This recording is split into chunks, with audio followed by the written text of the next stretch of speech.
সম্ভব কি করে বিরোধী দলের প্রোগ্রাম কিভাবে বাতিল করব পুলিশকে দিয়ে সে কাজে লাগাচ্ছে। তাই বন্ধুগণ যারা উপস্থিত হয়েছেন, মাইকের আওয়াজ যাচ্ছে, আমি প্রত্যেকের কাছে অনুরোধ করছি একটু ভাববেন।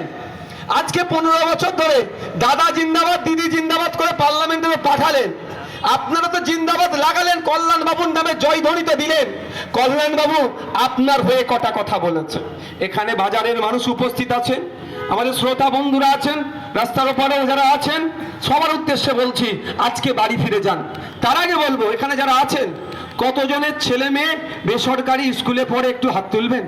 সরকারি স্কুলে যারা পড়ে বা তাদের বলছি না, বেসরকারি স্কুলে আমি যদি সহজ ভাষায় বলি কেজি স্কুল বা টাকা দিয়ে কতজনের ছেলে মেয়েরা পড়ে। এখানে একজন, আরে দুজন, তিনজন, চারজন, এখানে 5 জন, ওপারে থাকলে বলবেন এত মানুষ আছে, এর মধ্যে 5 জন কি 7 জন, ম্যাক্সিমাম 10 জনের ছেলে মেয়েরা কোথায় পড়ে? ও টাকা দিয়ে বেসরকারি স্কুলে। বাকি আমরা এখানে যতজন আছি এবং শিয়াখালা বাজারে যারা তৃণমূল করে ওই বুথের নেতাগুলোকে খোঁজ নিয়ে দেখুন, ওদের বাচ্চাগুলোও কিন্তু সরকারি স্কুলে পড়ে। আজকে বাড়ি চলে যাবেন, শিয়াখালা তৃণমূলের আমার বন্ধুরা যারা আমাদের বক্তব্য শুনছেন, শোনার চেষ্টা করছেন বা মিডিয়ার মাধ্যমে শুনবেন, তাদের উদ্দেশ্য বলছি আজকে বাড়ি যাবেন, আপনার বাড়ির ক্লাস 4 এর বাচ্চা, ক্লাস 5 এর বাচ্চা, ক্লাস 6 এর বাচ্চাটাকে ডাকবেন, ডেকে বলবেন বাবু 6 এ পড়ে, তুই ইংলিশে তোর নাম লেখ, তোর বাবার নাম লেখ, তোর মায়ের নাম লেখ, কোন স্কুলে পড়িস আর ঠিকানাটা লেখ। দেখবেন 100টার মধ্যে 90টা বাচ্চা এটা পারছে না। ক্ষতি কার হচ্ছে?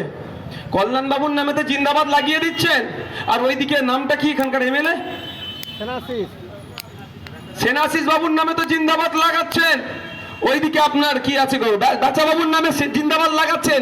আমি বিরোধী করছি না, আপনি কার নামে জিন্দাবাদ লাগাবেন সেটা আপনার এখতিয়ার, গণতান্ত্রিক অধিকার আপনার, এটাই আপনার রাইট আছে, আপনি লাগাতে পারেন। কিন্তু এত বছর ধরে জিন্দাবাদ লাগালেন, একটু খোঁজ নিয়ে দেখুন সেনাশিস বাবুর ছেলে মেয়ে কিন্তু পরিবারের সন্তানেরা সরকারি স্কুলে পড়ে না।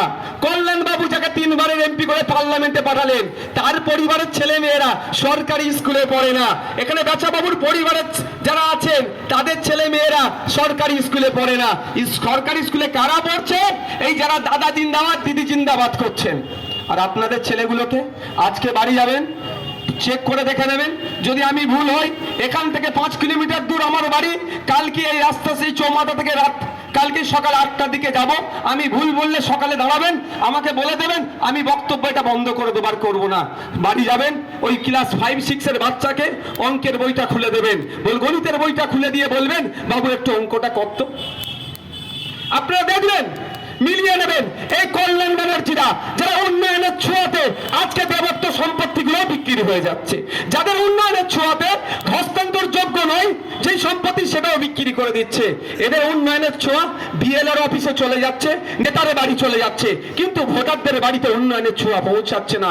তার পরিবর্তে যারা কল্যাণ বাবুর নামে জয়ধ্বনি লাগাচ্ছেন তাদের সন্তানগুলো দেখুন অশিক্ষিত করে রাখছে। কারণটা কি একটু ভাবতে হবে আপনাদেরকে। যদি কল্যাণ বাবুরা আপনার ছেলেদের হাতে বই কে পেন খাতা তুলে দেয়, তাহলে আপনার ছেলেরা কল্যাণ বাবুদের ছেলেদের হয়ে আর বুথ দখল করবে, আর মারামারি করবে, আর খুনোখুনি করবে না। কারণ আমরা কেন করছি? আমাদের হাত থেকে বই পেন খাতা অনেক আগে কেড়ে নেওয়া হয়েছে, আমরা বুঝতে পারছি না। দাদা বলেছে ওই এই কাজটা করে দে, ও দাদা বলে দিয়েছেন মানে আর কোনো কাজ হবে না। আর দাদা যদি একটু কাঁধে হাত দিয়ে দেয়, জামাটা খুলে গিয়ে তার বউকে বলবে এই জামাটা ধুবি না, দাদা হাত দিয়েছে, মানে দাদা সেই দাদা আপনাকে লাঠিয়াল বানিয়ে রেখেছে, আর তার ছেলের জন্য আপনার ছেলের হাত থেকে বই পেন খাতা তুলে দিয়ে লাঠি তুলে দিচ্ছে। কারণ ওনার ছেলের হয়ে লাঠিয়াল বাহিনীর ভূমিকা না পালন করলে তাহলে তো আগামী দিনে ওনার ছেলেরা আর এমপি হতে পারবে না। একটু ভাবুন, ভাবার সময় এসেছে।